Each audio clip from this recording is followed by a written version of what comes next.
صحیح بخاری حدیث نمبر 52۔ نبی کریم صلی اللہ علیہ وسلم فرماتے تھے کہ حلال کھلا ہوا ہے اور حرام بھی کھلا ہوا ہے، ان دونوں چیزوں کے درمیان بعض چیزیں شبے کی ہیں جن کو بہت لوگ نہیں جانتے کہ حلال ہیں یا حرام۔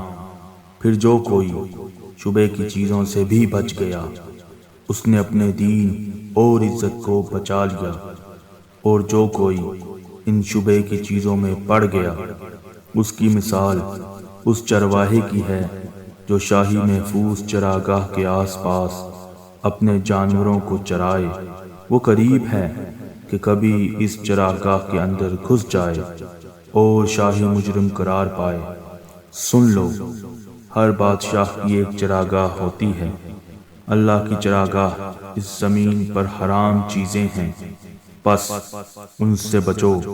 اور سن لو، بدن میں ایک گوشت کا ٹکڑا ہے، جب وہ درست ہوگا سارا بدن درست ہوگا، اور جہاں بگڑا سارا بدن بگڑ گیا۔ سن لو، وہ ٹکڑا آدمی کا دل ہے۔